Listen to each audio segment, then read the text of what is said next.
welcome to the Premi Chats. Thank you so much for joining us here today. I'm Fabiana Bacchini, Executive Director of the Canadian Premature Babies Foundation. CPBF is a charitable organization, and our mission is to support and educate families of premature babies. This Premi Chat series is one of the many initiatives we have to bring information for NICU families and healthcare professionals. Here every Friday, we talk with experts, researchers, and parents who share with us their experience and knowledge. Also on our website, canadianpremis.org, parents will find all kinds of resources and support. And today we're going to talk about respiratory syncytial virus, RSV, and preterm chronic lung disease, prophylaxis, and health outcomes. The presentation will focus on the impact of RSV infection on preterm infants with bronchopulmonary dysplasia, BPD, the current guidelines for prophylaxis, and the health-term respiratory issues. I have here joining me live from Hamilton, Ontario, Dr. Bosco Pace, who is a professor emeritus in the Division of Neonatology, Department of Pediatrics at McMaster Children's Hospital. He has received several teaching awards. Dr. Pace's current research interests focus predominantly on RSV in children, thrombosis, and hemostasis in the neonatal population. Dr. Pace, thank you so much for joining us here today. Always great to talk to you and learn from you. Wonderful. It's great actually to participate. I'd like to thank you for inviting me. And I think this topic is very pertinent for both parents and healthcare professionals. So I'm glad you actually suggested this topic, and hopefully we will learn together from all these experiences. Okay. So you can share your screen now. And for all of you watching us live, Dr. Pace will answer questions at the end of his presentation. Please send your comments or questions on the comments below the screen. Okay, I have your presentation. Now you can go on a full slide mode, and the floor is yours, Dr. Pace. Thank you. Okay. Can you see the slides? Yes, but it's still not a full slide mode. Maybe you go on a slideshow and play from beginning. Now you can. Yes, perfect now. Thank you. Okay, great. So the topic for today is RSV and preterm chronic lung disease or bronchopulmonary dysplasia, prophylaxis, and health outcomes. So just a quick disclosure statement. I've been previously on the Speakers Bureau for AbbVie and more recently for AstraZeneca. So the objectives of this presentation are firstly to discuss the pathophysiology of bronchopulmonary dysplasia and the evolving definition of bronchopulmonary dysplasia over time. I'm going to review with you the incidence of RSV-related hospitalization in children with chronic lung disease who are aged less than 2 years, and the morbidities that these children experience once they develop RSV and are hospitalized. And then to address the guidelines for the use of RSV prophylaxis in bronchopulmonary dysplasia. And I do appreciate that some of these guidelines may vary across the provinces in Canada and also internationally. But I'll show you the guidelines for both American Academy of Pediatrics and the Canadian Pediatric Society, and how to single out cases for approval of palivizumab during the RSV season. So this slide is slightly busy, but I'm going to walk you through it. So basically, as you can see in this slide, it shows the various stages of lung development from the canalicular stage into the saccular stage, and finally into the alveolar stage where, in fact, full term is attained. During this time period, before 17 weeks and during the first 17 weeks of gestation, the airway pattern and architecture is actually set. However, the peripheral development of the lung in terms of the bronchioles, the terminal bronchioles, the respiratory bronchioles, and the alveolar ducts are not developed at this stage in this first 17 weeks. This usually occurs between 17 and 27 weeks gestation, which is the second phase. And during this time period, a number of things have evolved. So the child or the fetus's terminal bronchioles are developed. And together with that, you get the differentiation of the respiratory bronchioles and the alveolar ducts. And of course, during this time period, also the simple alveoli start forming. And at the end of each alveolus, you get small capillaries starting to develop. And surfactant starts forming between 17 and 27 weeks gestation. So you can see that the stage is set for gas exchange. Then from 28 weeks to term, there is, in fact, a gradual increase in the bronchiolar diameter, the number of alveoli and the alveolar diameter, and the lung surface area of the fetus increases very significantly, 5 to 10-fold, as it matures into the adult lung.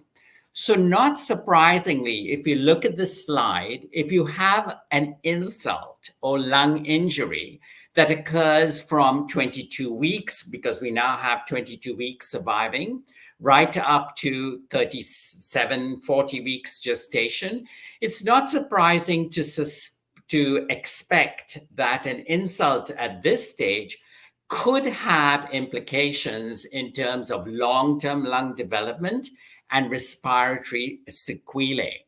So one of the things to consider is if RSV affects the child following birth during the period of 23 weeks to 40 weeks, one can expect potentially that the insult may damage terminal lung development and subsequently affect lung function as the child gets older.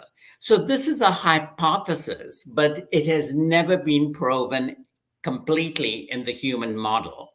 This slide also shows you, in fact, the two types of bronchopulmonary dysplasia. So, in fact, the new bronchopulmonary dysplasia, which occurs in the very premature baby, and then the old bronchopulmonary dysplasia that we've been accustomed to, and I'll show this to you in the next slide. This slide also shows you the various risk factors that affect bronchopulmonary dysplasia. So the antenatal exposures that you see at the top of the slide and the postnatal exposures. Also, what I've just put up on the left-hand side of the slide are the various interventions, if you like, that have been shown to impact the development of bronchopulmonary dysplasia and change its path somewhat. You need to recognize that of all of these, perhaps antenatal steroids and surfactant play the most prominent role, together with non-invasive ventilation, in terms of protection against bronchopulmonary dysplasia. But I hope you appreciate that the risk factors for bronchopulmonary dysplasia are multifactorial. And unfortunately, all of the various interventions that I've just put up for you, we don't have a magic bullet. Each of these interventions contributes somewhat to the reduction of bronchopulmonary dysplasia. So I just want to show you, in fact, an MRI or a CT scan, as the slide shows you, of the severity of bronchopulmonary dysplasia. On the left-hand side, you see the chest X-ray, and you can see a lot of changes in this chest X-ray, and including, very dark patches that suggest some degree of cystic dysplasia. But when you look at the CT scan, you go, oh my goodness, this is serious type 2 bronchopulmonary dysplasia disease. So what's the difference? In the old bronchopulmonary dysplasia, as you see in the slide, it usually affected the larger preterm infants who sustained both severe large airway and small airway disease. And over time, the airways became grossly overinflated. And in fact, the lungs became fibrotic.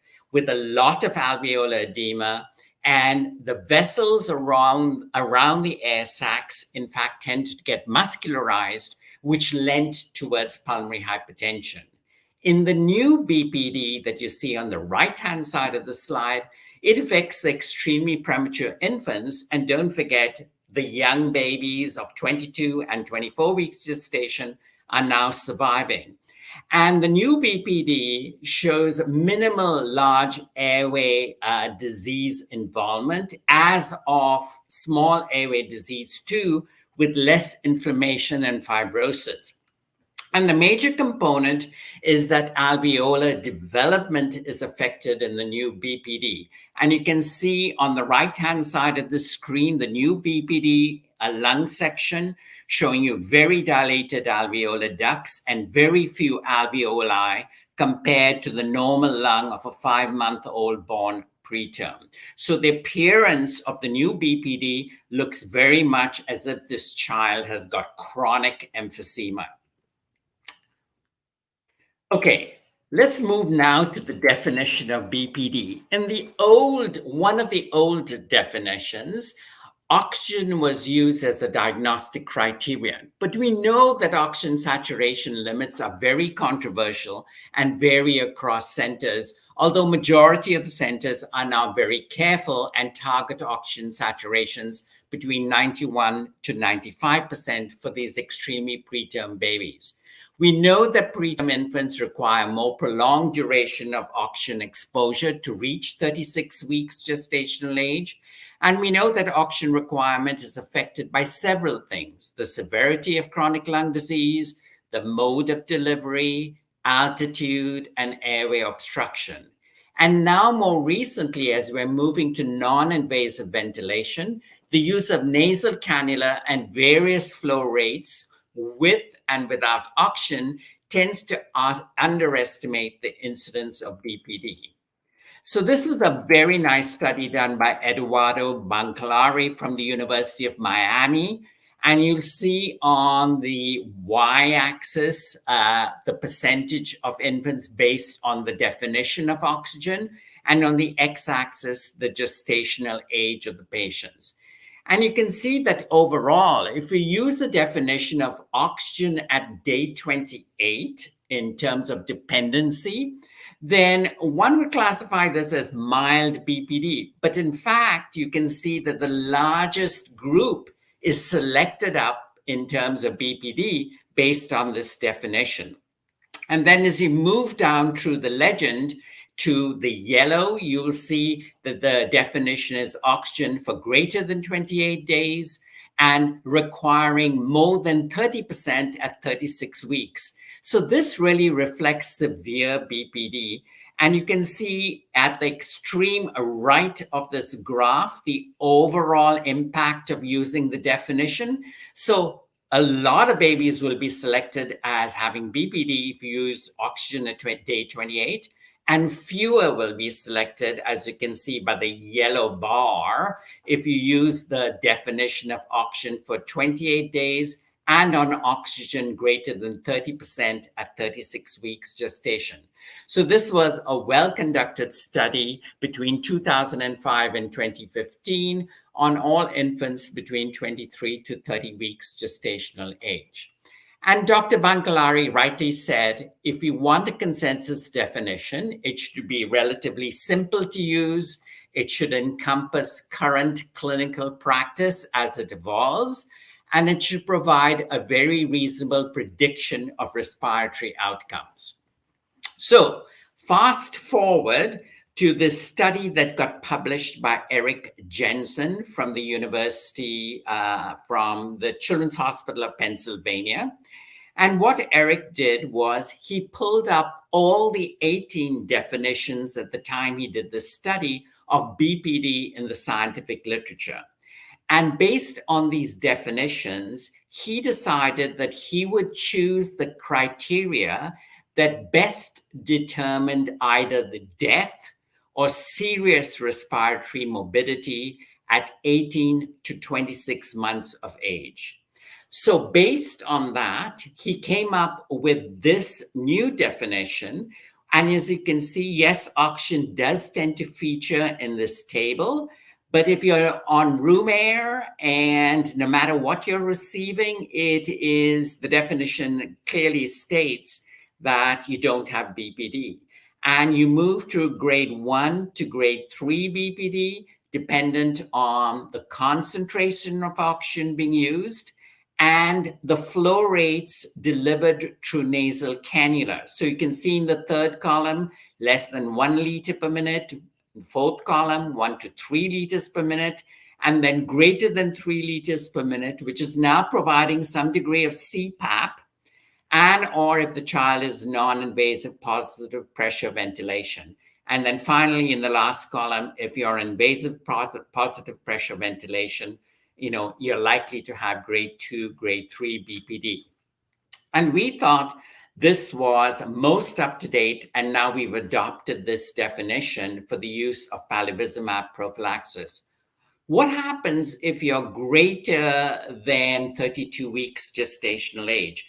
So if you're greater than 32 weeks gestational age, you can use the same criteria, and the assessment should occur at greater than 28 days of age. So for example, if you were 32 weeks, greater than 28 days brings you up to 36 weeks, but less than 56 days or at the time of the child is being discharged home. So based on this, I'll show you in the next slide that Dr. Mavunda from Florida decided that she would look at the database, which is the KID database in the United States between 2003 and 2012, and see how many patients were diagnosed with CLD based on the ICD classification. And here you see in this slide the various gestational age categories.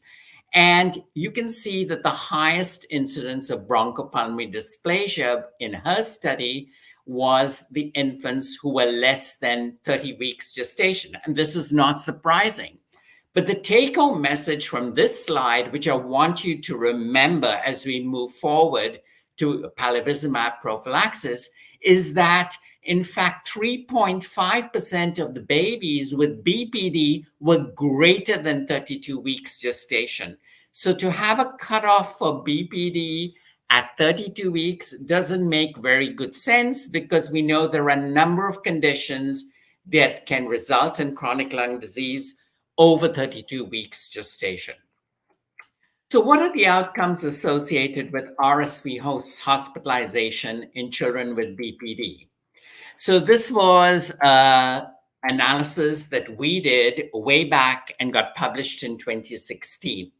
And what we showed that in 39 studies that we reviewed between 1995 and 2015, the odds ratio varied between 2.2 to 7.2 in terms of the risk of children with BPD developing RSV and requiring hospitalization.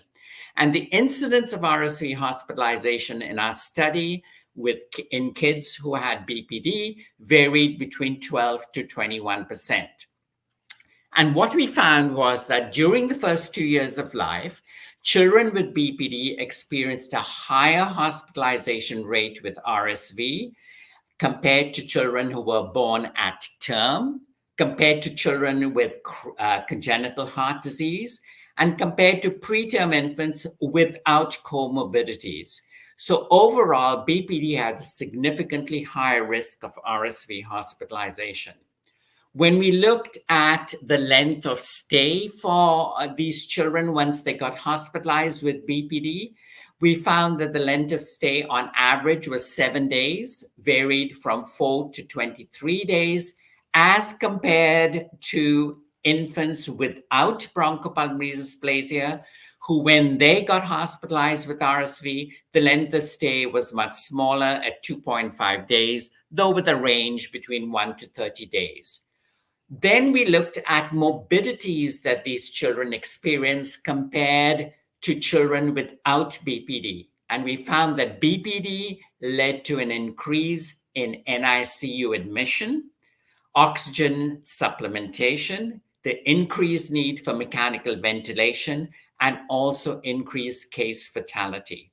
So we recognize that BPD was associated with a complicated course of RSV disease and incurred substantial healthcare costs.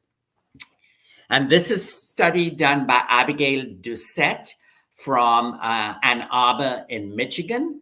And she looked at the morbidity of BPD, as shown in the slide, as chronic lung disease versus children with CHD, congenital heart disease, and those who had other abnormalities, which are listed as CAA here, so congenital airway anomalies. And what you can see is, if you look at the CLD group, they incurred a higher amount of ventilation, a longer length of stay, and it was associated with some mortality. And overall, the costs in chronic lung disease were far higher for children than compared to children with congenital heart disease and those with congenital airway anomalies.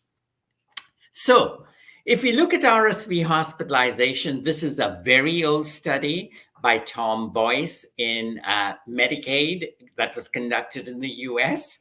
You can see that up to 2 years of life, the incidence of RSV hospitalization with BPD is almost sevenfold higher than the normal child who develops RSV. And if you look further, between 24 to less than 36 weeks, you can see that that higher incidence is still sustained.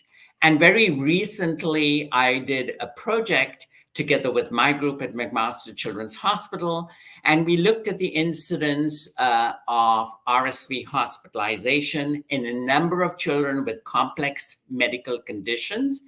And we found that, very similarly, children over the age of 2 years with BPD were still getting hospitalized and, in fact, required quite a lot of care following hospitalization.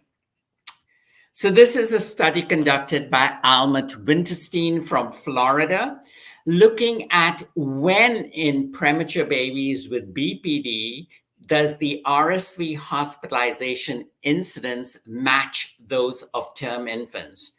And what they found was that the risk for RSV hospitalization in term infants at 1 month of age matched that of preterm infants at 18 months of age, as you can see where this blue line crosses. So you can see the preterm infants as shown in yellow and the term infants as shown in blue.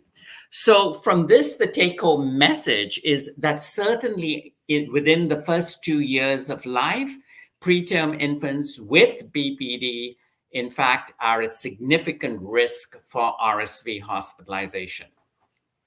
So back to the KID database done by Dr. Mavunda, and she looked at the inpatient mortality for chronic lung disease.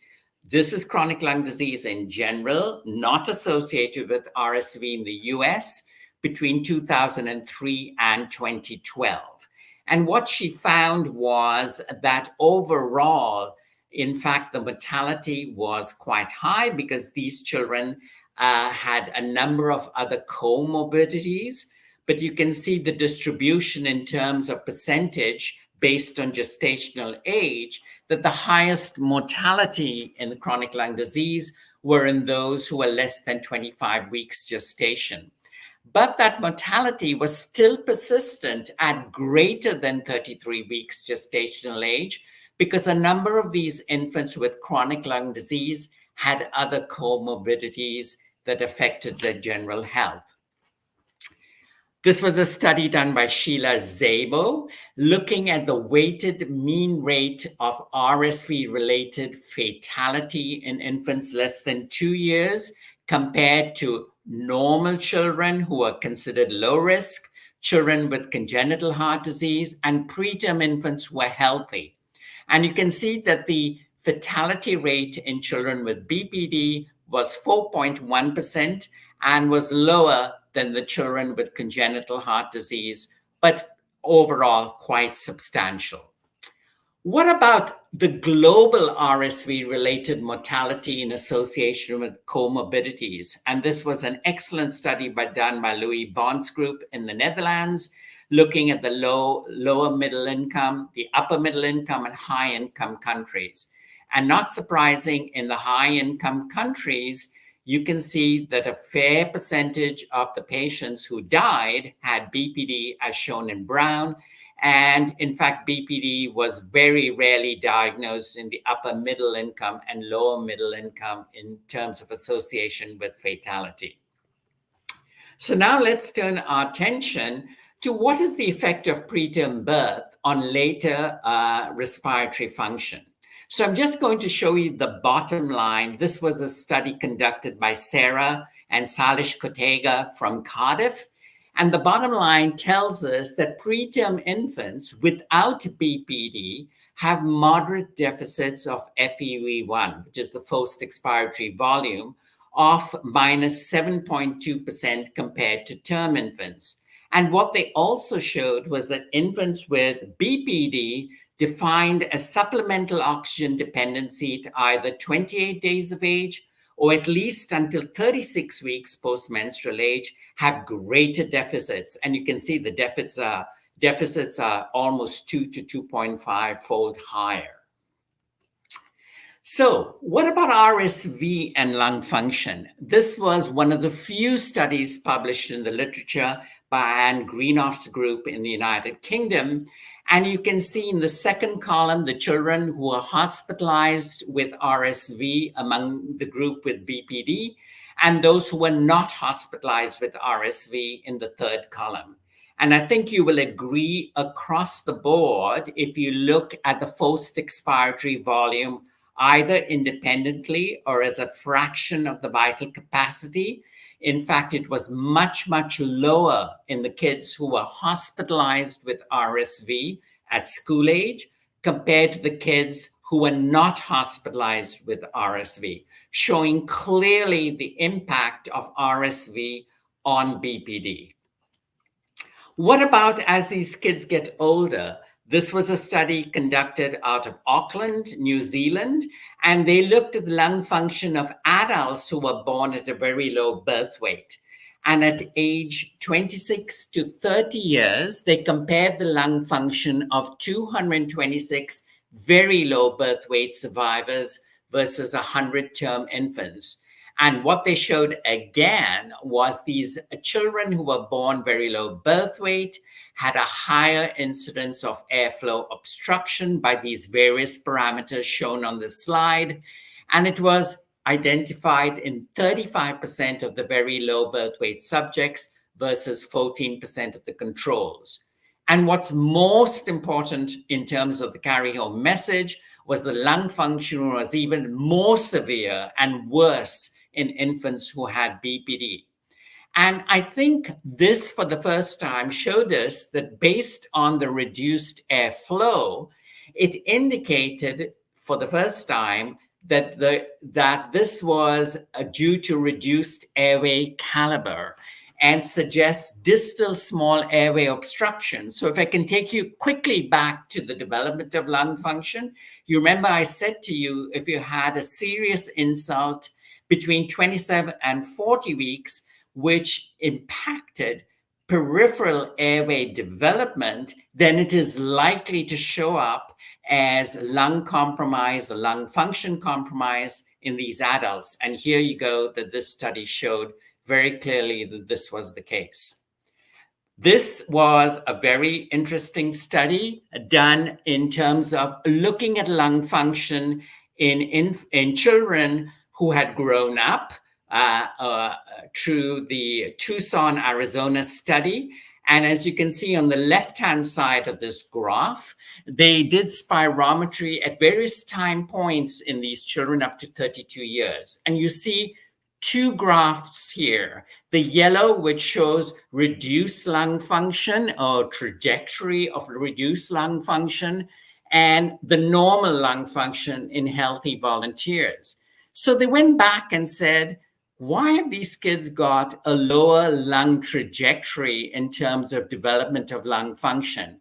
And when they looked back in infancy, the ones who followed this trajectory had, in fact, acquired RSV, lower respiratory tract infection, as you can see in the right-hand side of this graph, that was significant as compared to the controls. So I'm now going to test you a little bit.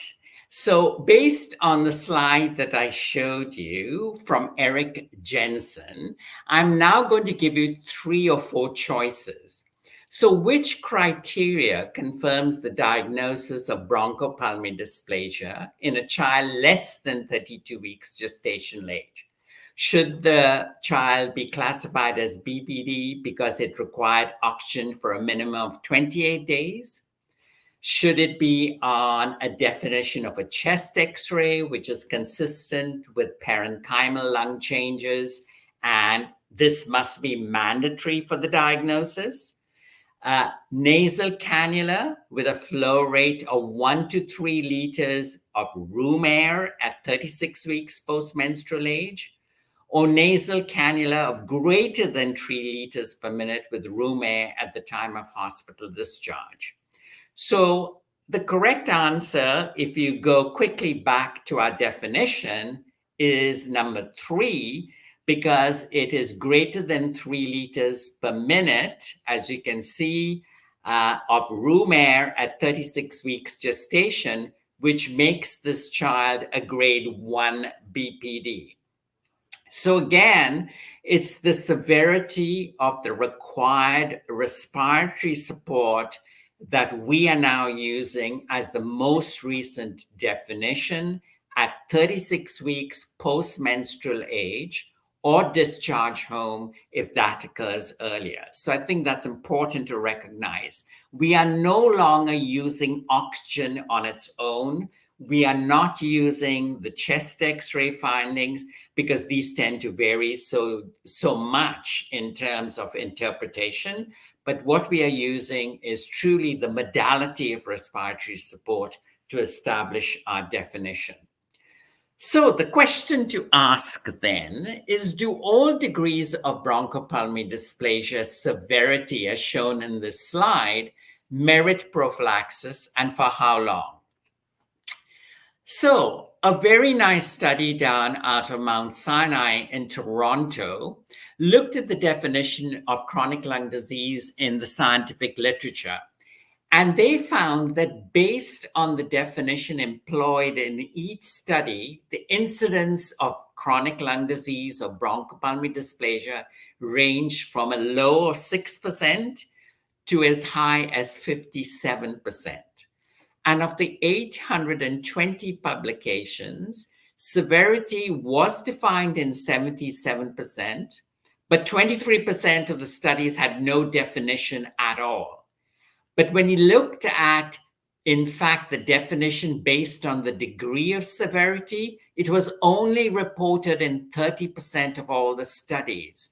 And you can see that based on mild, mild or moderate, moderate or severe, the number of studies that classified this severity, disease severity of BPD was in fact relatively small. So the thing to take away from this slide is, if the definition of BPD across the studies and the scientific literature tend to include all grades of BPD, then we must keep that in mind when we are using RSV prophylaxis. So what does the American Academy of Pediatrics and the Canadian Pediatric Society tell us about who should be prophylaxed? So we'll turn our attention first to the American Academy of Pediatrics, who define chronic lung disease as the need for oxygen at 36 weeks. And remember, we've lost the need of oxygen from our definition, who require ongoing diuretics, bronchodilators, steroids, or supplemental oxygen should receive palivizumab if they're less than 12 months of age at the start of the RSV season. And I can sort of appreciate this because it really focuses on the very severe BPD, not the mild or the moderate, the very severe BPD. And what the AAP tells us in the second year of life, based on the study that was done by Almut Wildenstein that got published, it is recommended that infants who continue to require medical support, as defined by the need for oxygen and medical intervention with diuretics, bronchodilators, steroids, or supplemental oxygen, 6 months prior to the start of the season, should receive RSV prophylaxis. The CPS, which is the Canadian Pediatric Society, suggests that it is not indicated at all during the second RSV season for infants with chronic lung disease, with the exception of those who are still on or weaned off oxygen in the 3 months before the start of the season. So if you take this definition for the second season for kids who require prophylaxis, it is very, very stringent indeed and would exclude quite a number of infants with bronchopulmonary dysplasia. So I decided, together with my colleagues, that we would publish 2 studies exploring RSV prophylaxis for children with all grades of bronchopulmonary dysplasia. And have we got the criteria right? And I hope I've just shown you that the definition varies so significantly in the scientific literature and includes mild, moderate, and severe. So have we got the criteria right as based on the position statements? And what does the evidence tell us? I hope I've shown you actually through this presentation that preemie babies who are healthy have compromised lung function as they tend to get older. And those with BPD have even more serious lung function compromise as they mature into adulthood. So have we got this criteria right? If healthy premature babies have compromised lung function and all grades of BPD have compromised lung function, which is even worse than the healthy preterm infants, are we actually doing these kids justice in terms of who we prophylax? So I hope I've shown you that really, in summary, children with BPD are at risk for RSV hospitalization, irrespective of disease severity, and incur major morbidities once they get hospitalized. I've also shown you that children with BPD have worse lung function in childhood, and this may alter the trajectory of lung development and set you up, as I showed you from the study in adulthood, so it may set you up for the stage for chronic obstructive pulmonary disease. And in my opinion, high-risk children with BPD should receive prophylaxis for 2 RSV seasons, irrespective of disease severity, once the diagnosis is made in the first RSV season. And the rationale for that is we know that if you have compromised lung function already, and RSV comes in as an insult, irrespective of whether you're 1 year of age or 2 years of age or less than 2 years of age, then the likelihood is that lung development as it progresses and alveolarization will get affected. And these children, in fact, in terms of developing their full lung potential, may be tremendously hampered by an RSV insult. So that is my final slide, and I'm going to open it up for questions. And Dr. Pace, thank you so much for your presentation. I always learn so much from you. It's like it's a crash course in lung. Every time I talk to you, I learn something new. This is amazing. Wow. So we know in Canada, compared to other countries, we do have the prophylaxis injections in all provinces. We know the disparities in each province. We don't have this equity in the country. But when I hear you talking about the need, especially for babies with BPD, so why we are not in a way that we can have this criteria increase to babies who are higher risk, like for example, the babies with BPD, because we can see the gestational age on the criteria, it varies, but we already know that BPD is the higher risk and higher risk of ICU admissions and readmissions and the long-term impact for that. That's a very good question and a great question. So really, I broached this from the perspective of looking at it not only from the preterm with BPD who sustains, these compromises in lung function, but also one has to remember that if we implement this strategy, that palivizumab is an expensive drug, right? So if you have the diagnosis of BPD, certainly in the first year of life, and even as the American Academy of Pediatrics would suggest, the second year of life, they should qualify for prophylaxis. But they're selecting out the most severe BPDs in the second season to receive prophylaxis, which in my opinion is completely inappropriate based on the evidence I've just shown you. So what's holding us back? I think what's holding us back simply is the cost. If we open it up to this, to all grades of BPD in the second year of life, then the cost will correspondingly climb. My response to that is, if we use the new stringent definition from Eric Jensen of BPD in terms of need for respiratory support at 36 weeks post-menstrual age, then the number of babies, premature babies, that we're classifying as BPD will drop somewhat. And that will probably help in terms of opening it up to the second year of life when the number will increase slightly. So it's trying to balance off the costs of palivizumab and opening it up to the entire BPD population.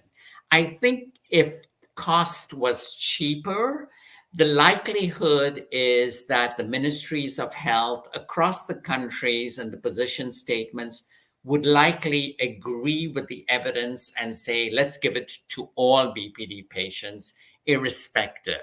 The problem that still persists is trying to weigh up the morbidities and the hospitalization costs versus offering it to the babies between 1 to 2 years of age.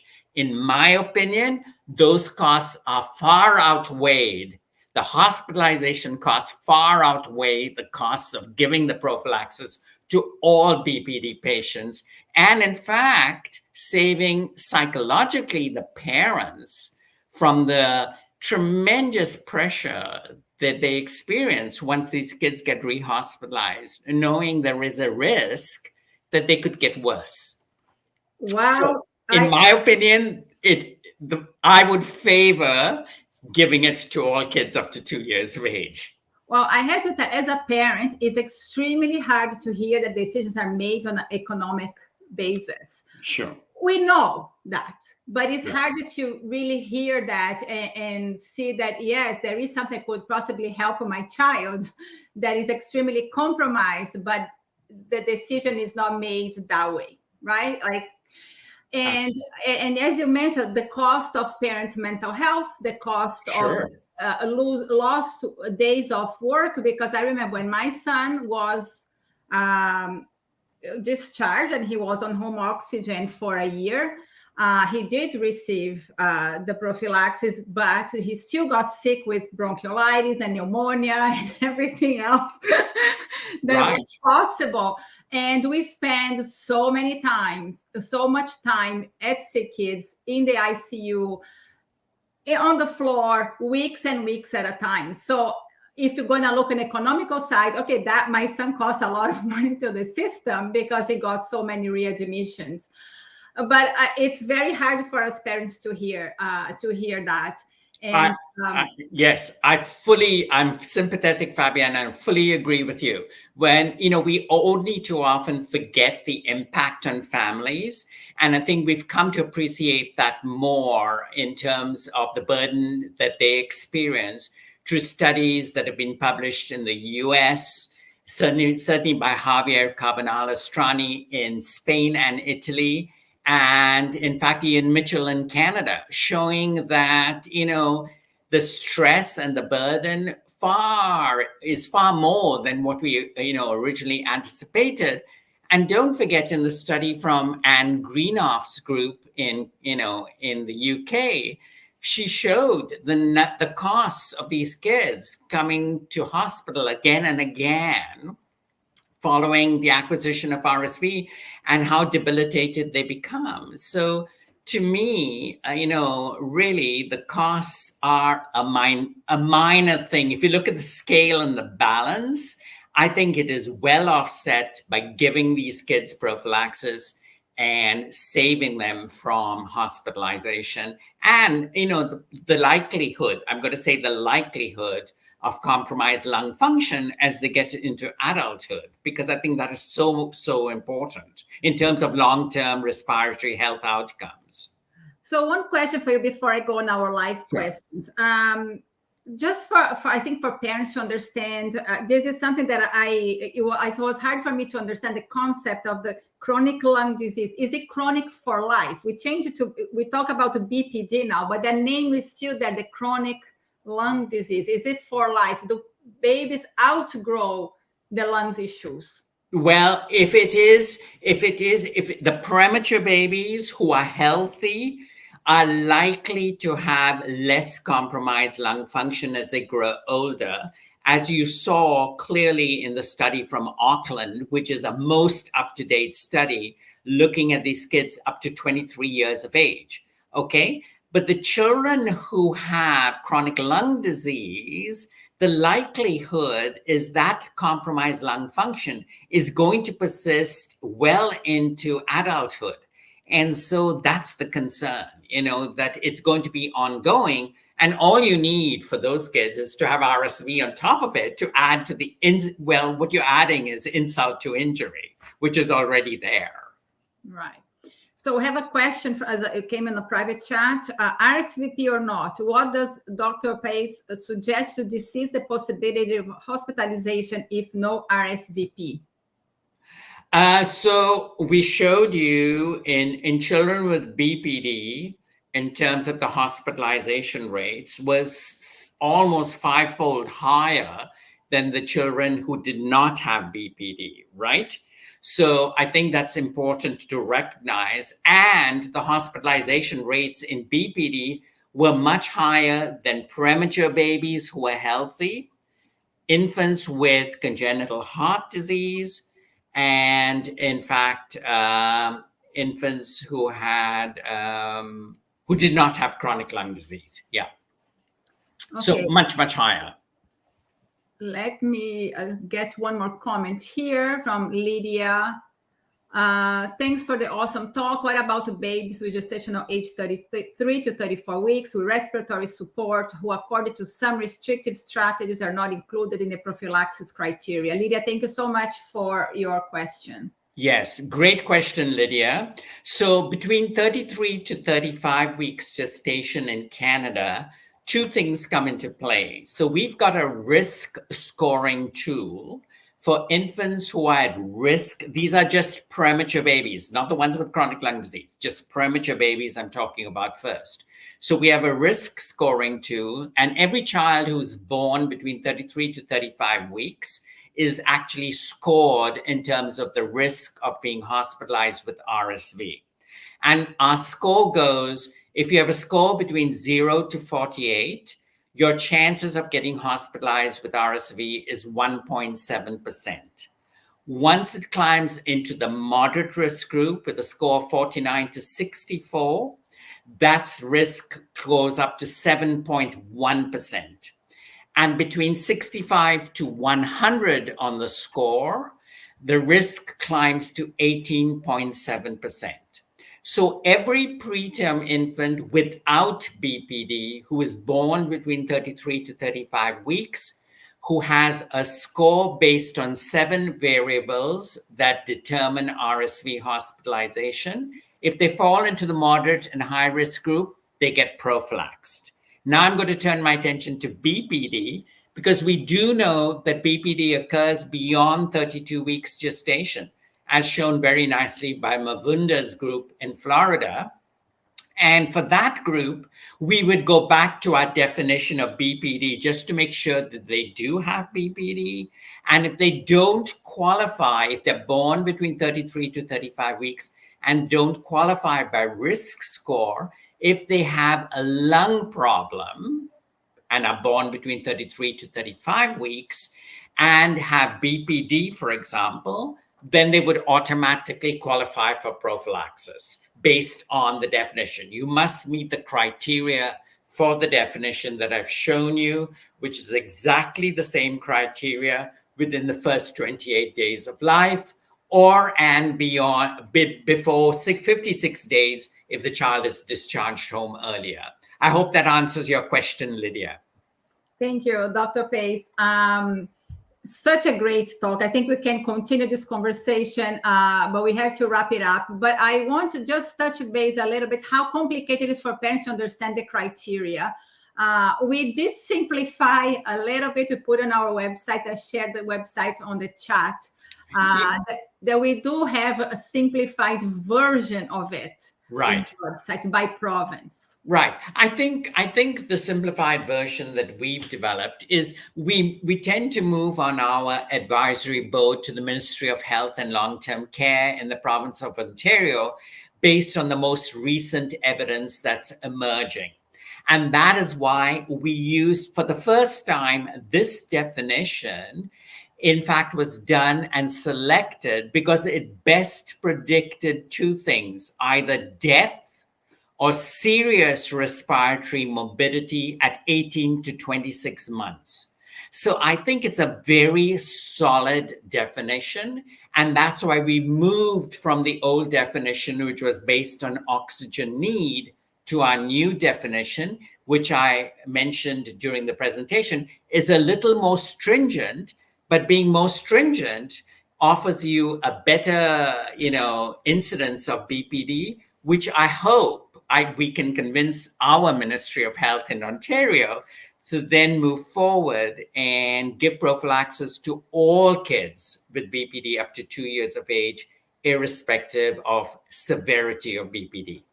Okay, Dr. Pace, thank you so much for joining us here today. Always a pleasure talking to you. And You're welcome. I also want to inform our viewers that we recreate a whole new parent handbook that you helped us through that process. Yes. To really bring the most up-to-date information for families, and will be available on our website next week. Wonderful. Thank you so much. Thank you so much, Dr. Pace. And to all of you watching us live on Facebook or YouTube today, thank you so much for joining us here today.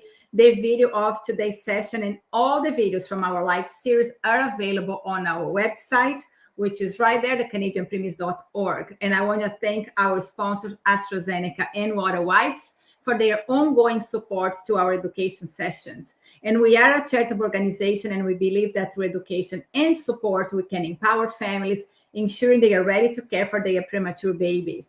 Visit our website, consider making a donation. Together, we can create a brighter future for all our families. So I see you again next Friday, 1 p.m. Eastern Time. Stay well.